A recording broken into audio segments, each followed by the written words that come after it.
Bonsoir tout le monde, merci de vous être déplacé le 9 janvier et non pas fin novembre comme on le faisait habituellement. C'est la 5e fois que l'on se voit, c'est toujours un immense bonheur pour moi. Alors cette année, on est plutôt dans la révolution discrète, puisque ce que je vais vous présenter est en fait une fonction bêta-test de la VeraCart. Donc on est dans quelque chose qu'on vous livre comme ça, que vous allez pouvoir tester, essayer. Et je dirais qu'en fonction de la manière dont vous allez appréhender, la manière dont vous allez l'utiliser, les idées que vous allez aussi avoir pour vous en servir, on en fera une version beaucoup plus évoluée. On a déjà dans les cartons pas mal de choses assez précises sur le sujet, mais pour moi il me semble important que ce soit surtout les utilisateurs qui lui donnent un sens. Donc dans la salle, je pense que vous êtes déjà très nombreux à connaître la VeraCart, mais je vais rappeler un petit peu le principe. Donc la VeraCart, c'est en fait une Mastercard, tout simplement, adossée à un compte qui aujourd'hui peut être aussi bien de l'or physique que de l'argent métal ou du diamant. Le principe, c'est donc vous devenez membre, un peu comme sur ocoff.com. Avant de procéder à votre achat, donc d'acheter de la matière précieuse, vous faites un dépôt. Donc imaginons, voilà, vous nous faites parvenir 1000 €. Des réceptions de ces 1000 €, ils sont transformés immédiatement dans les matières précieuses que vous avez décidées. Donc certains se disent non, moi il n'y a que l'or qui m'intéresse. Donc on transforme 100% en grammes d'or. D'autres se disent moi je suis plutôt pour le panachage, donc ça va être or, argent, diamant, suivant ce qui les intéresse. Ensuite, tout cela est conservé le temps nécessaire qui correspond en fait à l'appétence ou à votre attitude par rapport à ce genre d'épargne. Vous pouvez aussi bien décider de ne le garder ou de ne l'utiliser que le jour où il y a une crise grave, tant personnelle que internationale qui peut se produire, ou bien être un peu comme moi, un militant, et vous dire en fait, ok j'ai des euros, mais des fois c'est beaucoup plus cool finalement de payer son café ou son restaurant avec de l'or ou de l'argent en le disant à ses amis, ou même pas du tout, ce qui est encore plus sympathique des fois. Donc le principe après, donc c'est de pouvoir l'utiliser où vous voulez, donc aussi bien dans un distributeur automatique, payer dans un commerce quel qu'il soit, sur Internet. Évidemment, on vous délivre directement ou indirectement des euros ou bien la devise dans laquelle vous souhaitez réaliser votre achat. Donc aujourd'hui, ce système en fait est reconnu de fait, puisque c'est une Mastercard, dans plusieurs millions de points de vente, donc il s'agit de 30 millions. Vous pouvez donc très très facilement l'utiliser en France, vous retirer même à 4 heures du matin. Aujourd'hui, quelqu'un qui voudrait vendre de l'or en urgence ou de l'argent métal, déjà c'est aux heures ouvrées, ça sera peut-être dans une boutique, il n'est pas certain de pouvoir le revendre au prix qu'il a décidé. Nous, les choses, avec VeraCart, les prix sont clairs dès le départ. Vous savez qu'on vous reprendra votre or à spot plus 3, votre argent métal à spot plus 20 et le diamant en fonction du cours qui nous est fourni par notre autre plateforme qui s'appelle Invest Diamond et qui est une plateforme très dynamique au niveau du diamant d'investissement. Donc c'est plutôt pas mal pour un service non bancaire parce que globalement, on peut considérer en fait que c'est carrément même une monnaie complémentaire puisque finalement aujourd'hui, vous pouvez donc aller acheter des billets à la RATP, chez Mille et Une Pattes et je passe tous les exemples possibles et imaginables. Donc, de ce fait, vous avez immédiatement une très large reconnaissance du produit. On peut même considérer que c'est peut-être la première monnaie complémentaire en France, si j'exclus les tickets restaurants, mais les tickets restaurants, vous ne pouvez pas les utiliser en dehors de la France. Et quant aux monnaies locales, je prends le cas par exemple de l'Osco, qui est une très belle monnaie du Pays Basque. Vous avez 3000 utilisateurs, c'est à peu près 1% de la population basque. Malgré tout, comme l'a expliqué Jean-Michel tout à l'heure, que ce soit l'Osco ou même le Sol Violette, qui est son pendant toulousain, vous avez finalement relativement peu d'argent qui a été émis en fait, et c'est essentiellement de l'argent, enfin une monnaie qui circule. Donc si par exemple vous aviez initialement dans ce système, il avait été investi ou placé 20 000 €, au final ce seront peut-être 100 000 €, 200 000 € ou 300 000 € qui circulent. Sur les monnaies complémentaires, même celles qui marchent très bien, on en est à peu près dans ce genre de registre. Sur la VeraCart, il y a plus de 30 millions d'euros qui ont été intégrés dans le système et qui ont été ensuite utilisés depuis le lancement, donc début 2013. Donc pour vous expliquer un petit peu cette nouvelle fonctionnalité qu'on intègre, parce qu'on considère qu'il y a quand même certaines limites dans notre système, c'est qu'aujourd'hui, en fait, pour utiliser cette monnaie complémentaire, vous êtes obligé en fait de la transformer dans quelque chose que vous n'aimez peut-être pas, qui est en fait sur le coup l'euro ou le dollar, c'est-à-dire que vous transformez votre or dans une autre monnaie, alors que peut-être intrinsèquement, vous avez peut-être envie de transmettre cette matière précieuse à quelqu'un d'autre pour directement payer dans cette matière le bien ou le service que vous souhaitiez acheter. Aujourd'hui, on est obligé de passer par la phase où on transforme dans une monnaie, tout simplement pour être reconnu. Et c'est d'ailleurs aussi pour l'instant ce qui fait le succès de la Veracarte, c'est que vous n'avez pas besoin de convaincre un commerçant, vous n'avez pas besoin de convaincre un distributeur automatique. Lui, il voit de toute manière une Mastercard arriver, il voit qu'il va pouvoir dessus débiter des euros, donc la transaction se fait immédiatement.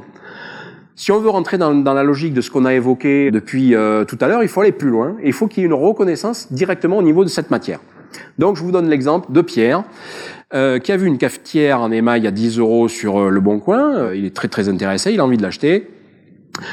Donc il rencontre le vendeur.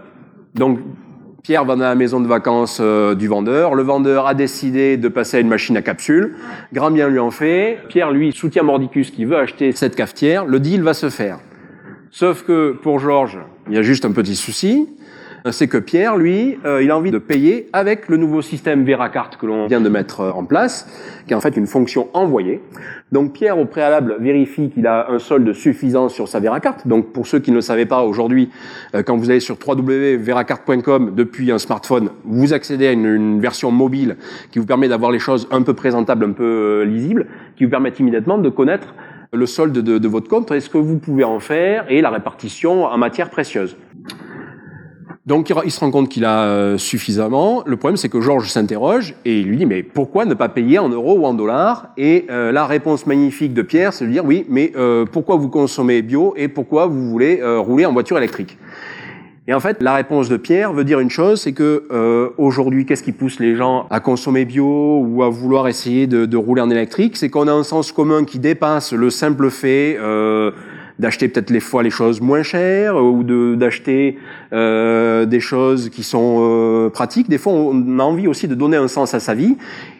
À plus forte raison aujourd'hui, où après la COP21, on nous rappelle que globalement, une augmentation de 2 degrés fait que les océans vont avoir le niveau de l'eau qui va augmenter très fortement de plusieurs mètres, que si on ne freine pas ça maintenant, et pas dans 20 ans, parce qu'en fait, la COP21 ne nous a pas tout raconté, ce qu'elle a oublié de vous dire, c'est que si les actions qu'ils ont évoquées ne sont pas opérées maintenant, c'est très très vite 5 degrés que vous allez vous prendre dans la vue, et 5 degrés, c'est 6 mètres d'eau en plus. Donc là, c'est radicalement notre mode de vie qui va changer. C'est-à-dire que nous, ici, on aura des typhons. Les côtes françaises, new-yorkaises, etc. seront sous les océans. Il n'y aura plus de Hollande et certains pays du tiers-monde auront disparu. Donc ça, c'est aujourd'hui des choses que l'on doit prendre en main dès à présent par nos actions personnelles. Certains l'ont déjà perçu au quotidien en se disant ben moi j'ai envie de manger un petit peu mieux, moi j'ai envie d'un peu moins polluer, et ça se fait aussi par le biais de la monnaie. Donc certaines monnaies l'ont déjà comprise justement en proposant une attitude locale, c'est-à-dire qu'en consommant local, vous recentrez la génération de richesse sur une localité, mais en plus vous supprimez certains échanges qui étaient néfastes pour la planète, c'est-à-dire un transport en avion de vos fraises qui arrivent de Miami ou de votre viande qui arrive d'Argentine, qui sont des choses qui ne sont pas nécessairement aujourd'hui très positives pour ce que l'on souhaite faire.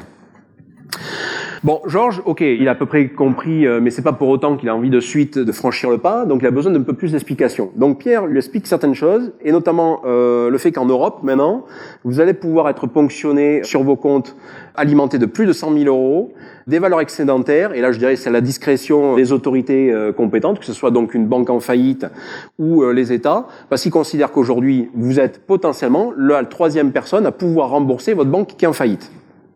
Donc ça, c'est la loi. Le FMI, il y a plusieurs mois, l'avait déjà évoqué, avait donné l'idée aux Européens. On l'avait testé à Chypre. On l'a presque retesté en Grèce. On sait que ça peut marcher. Il suffit qu'un vendredi soir, tout le monde se soit entendu. Enfin, sauf vous, évidemment. Les guichets sont fermés et on n'a plus accès à ces comptes pendant 15 jours, 3 semaines.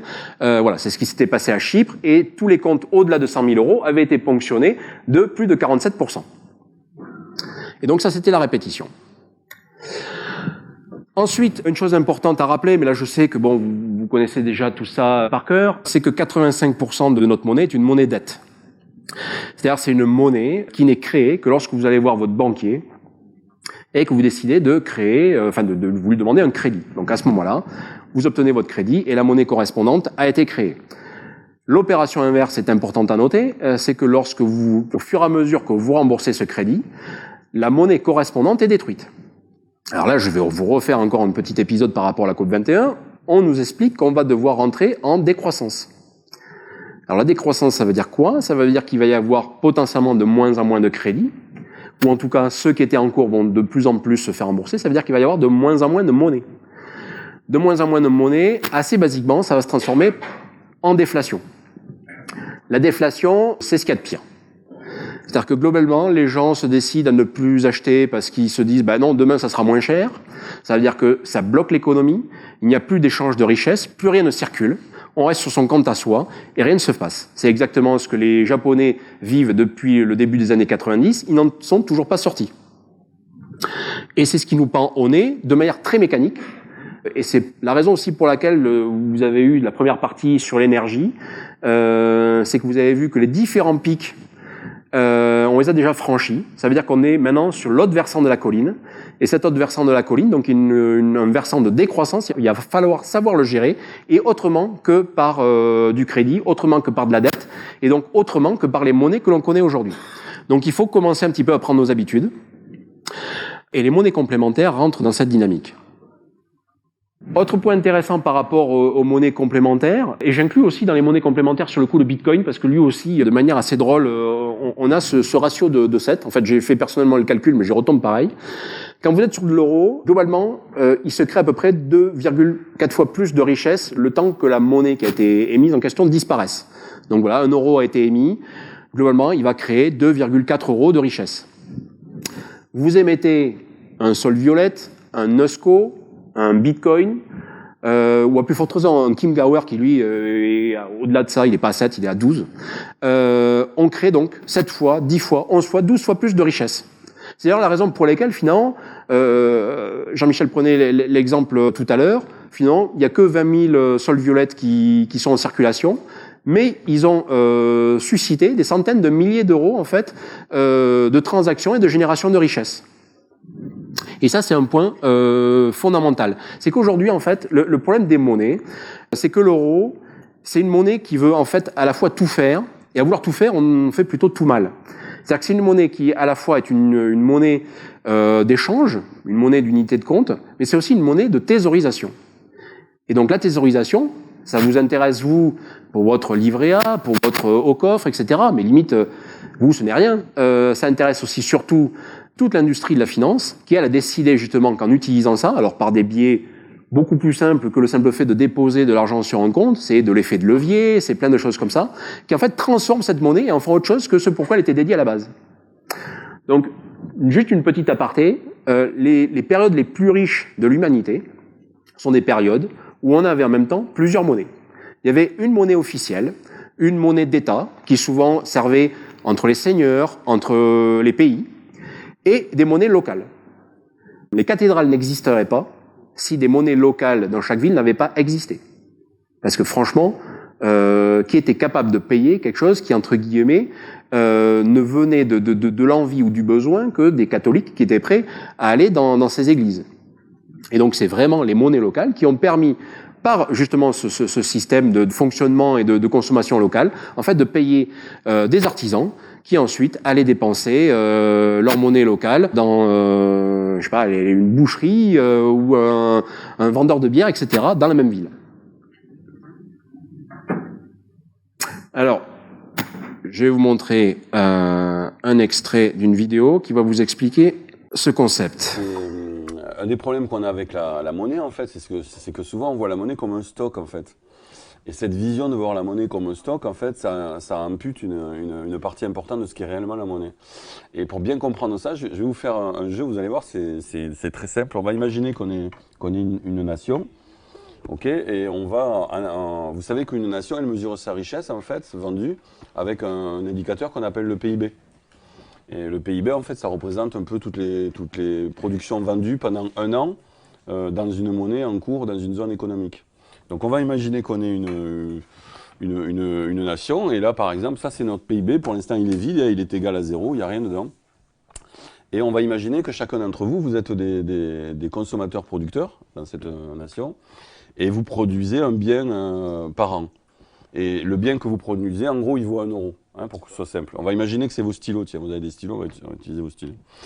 Donc, par contre, il faudrait que quelqu'un sorte 1 euro. Vous avez 1 euro? Quelqu'un 1 euro? J'en ai. T'as là? Ah ben voilà, très bien. Alors donc on va se mettre au début de l'année en fait, et donc lui qui est consommateur-producteur, il va acheter en fait la marchandise de son voisin. Donc tu vas lui donner ton euro, vas-y. Voilà, et comme la marchandise en fait elle a été vendue, on va la mettre dans le PIB. D'accord. Donc combien vaut notre PIB là? Voilà, 1 euro. Et toi pareil, tu vas acheter ta production à ta voisine, voilà. Et comme la production a été vendue, ben, on va la mettre dans le PIB. On est à combien là? Donc 2, voilà. Et donc maintenant, il nous reste une marchandise quelque part. Voilà, c'est toi qui l'as, et 1 euro quelque part. Voilà. Et donc toi, tu vas faire pareil. Tu vas acheter sa marchandise, voilà. Et voilà. Et donc combien on a produit en un an? 3. Voilà, donc notre richesse nationale est de 3 euros. Par contre, question, attention, il y a un piège, faut faire gaffe. Combien ça nous a coûté 1 euro?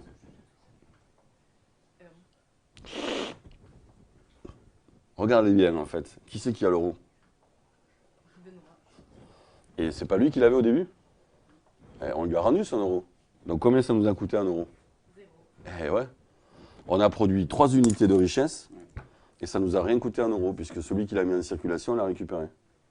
C'est magique, non? Alors maintenant, regardez l'importance un peu de la circulation monétaire. Nous, on dit la richesse se crée quand la monnaie circule. C'est exactement ce qu'on voit là. Hein, si l'euro circule, effectivement, ben on crée de la richesse. S'il ne circule pas, on n'en crée pas. Il aurait pu avoir 1 million d'euros s'il en a mis en circulation qu'un. Ben, c'est que celui-là qui va tourner. Donc, ce qui est extrêmement important que la monnaie circule. Alors, on va refaire le même truc pour que vous compreniez ce qui se passe aujourd'hui dans le système financier. On va refaire la même chose. Donc, tu vas acheter, pareil, ta marchandise. Voilà. Donc, pareil, on le met dans le PIB. Donc là, notre PIB vaut 1. Et puis, lui, c'est un petit canaillou. Il va aller prendre son euro et il s'en va. Voilà, il va jouer là sur les marchés financiers ou je sais pas où là. Et alors là, on regarde notre PIB à la fin de l'année, et là, combien on a créé de PIB? Et combien ça nous a coûté? Eh oui. Eh oui, parce que lui, il ne l'a pas récupéré, son euro. Vous voyez l'importance de la maîtrise, d'une part, de la monnaie en circulation, et deuxièmement, du fait de faire en sorte que la monnaie circule. Voilà. Donc plus jamais quand on vous dira que la monnaie est un voile sur l'économie, c'est un peu ce que nous disent nos économistes institutionnels, ils disent que la monnaie ce n'est qu'un voile sur l'économie, que dalle, c'est pas un voile sur l'économie. Ça a des impacts réels sur la création de richesses, sur la circulation des richesses. C'est pour ça que les monnaies complémentaires ont pour objectif de remettre la monnaie au service de la circulation des richesses. D'accord. Voilà.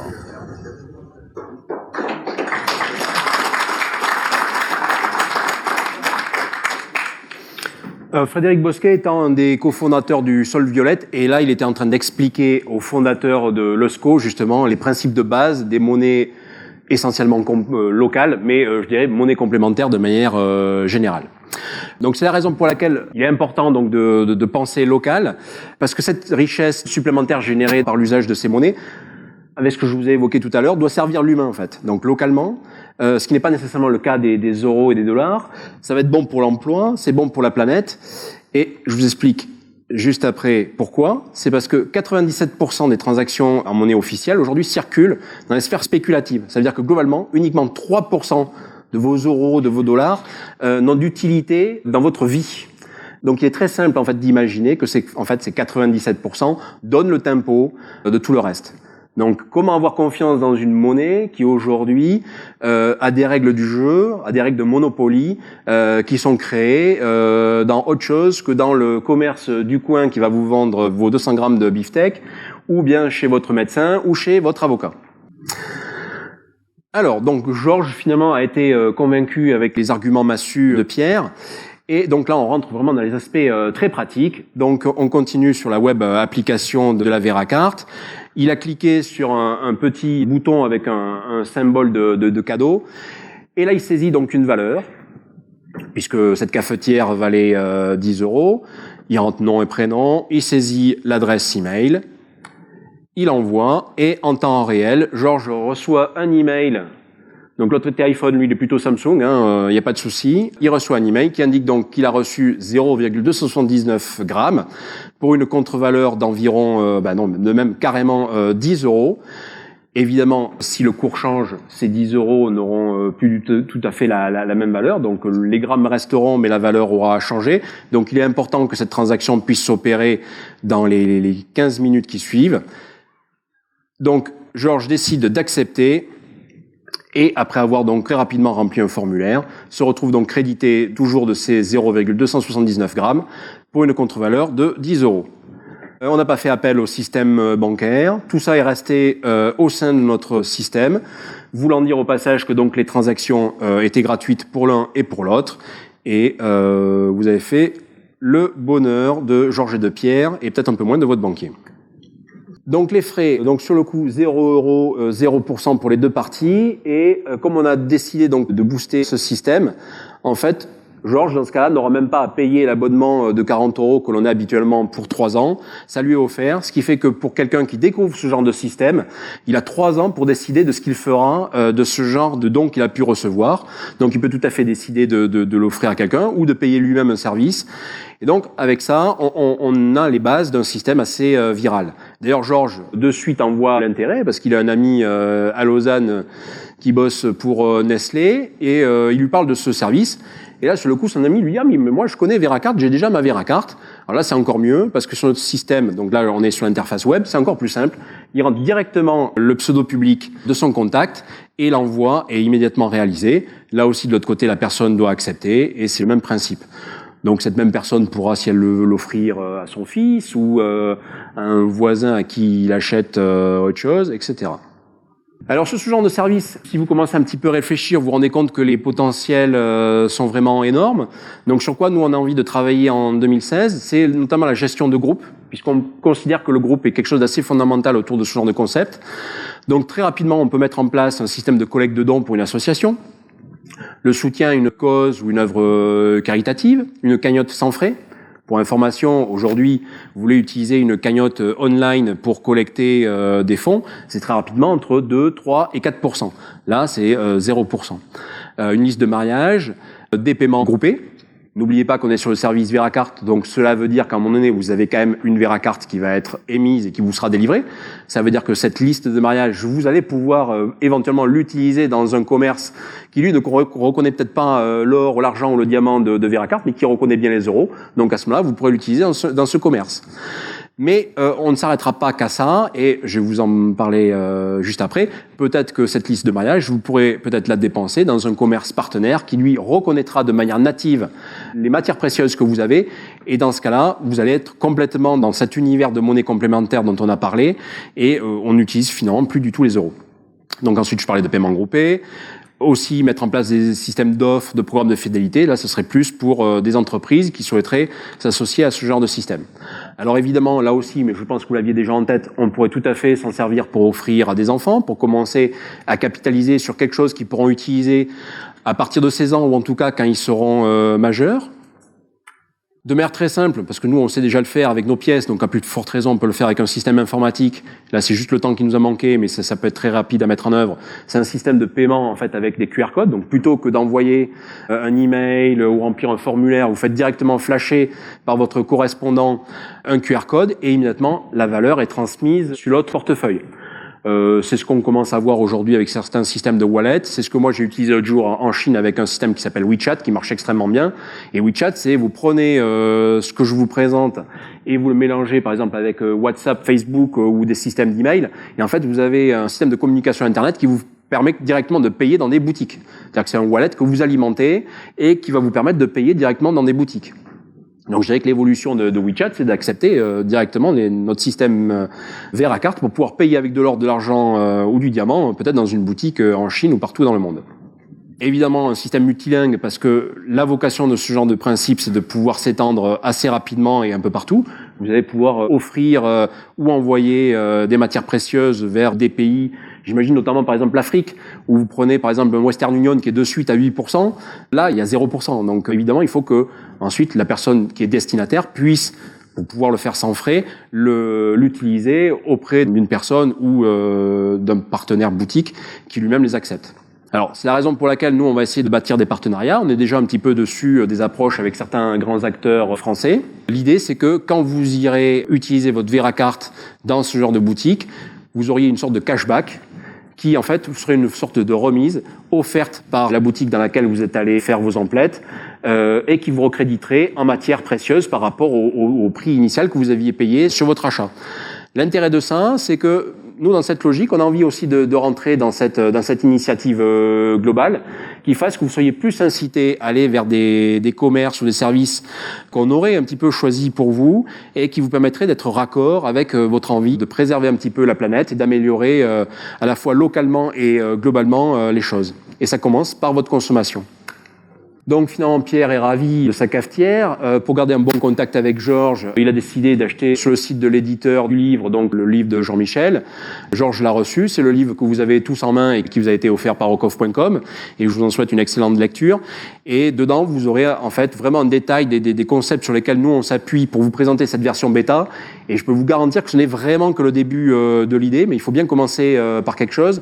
Et je pense que pour que les choses puissent se réaliser, il faut vraiment les commencer de manière simple, pour que les gens puissent les percevoir de manière simple et un plaisir à les utiliser. C'est aussi aujourd'hui un petit peu le problème d'ailleurs de certaines monnaies complémentaires ou des monnaies locales, c'est que des fois elles sont à la fois soit complexes à utiliser ou dans des systèmes très restreints de commerce qui font que malheureusement elles n'ont pas eu le développement qu'elles méritaient. Et ça c'est dommage. Donc l'intérêt de toute manière de la Veracarte, c'est que vous savez que vous pouvez l'utiliser partout. Donc, au final, quelqu'un qui recevra sa Veracarte, même s'il avait décidé de ne pas garder les matières précieuses qu'il avait reçues, il sait que de suite, il peut malgré tout les utiliser. Il a malgré tout le choix. Donc, comme dit Pierre, vous avez déjà pris l'habitude d'acheter des produits bio pour améliorer les choses. Prenez aussi l'habitude d'utiliser des monnaies complémentaires, comme la Veracarte. Mais n'hésitez pas d'ailleurs aussi à en tester d'autres. Mais celle-là, vous l'avez à votre portée. Vous pouvez aujourd'hui l'utiliser. Elle est très simple. Voilà. Donc, je vous remercie. C'était l'innovation de l'année 2015-2016. J'espère être là, donc, fin 2016 ou début 2017, pour vous présenter les évolutions, comment on aura pu progresser sur ce genre de projet. Parce que là, celui-là, je peux vous garantir, il va pas se faire uniquement sur une année. Donc, l'année prochaine, on aura la suite et on verra ensemble quelles auront été les retombées, comment les choses vont pouvoir évoluer. Voilà. Je vous remercie et je vous souhaite de vous mettre aux monnaies complémentaires.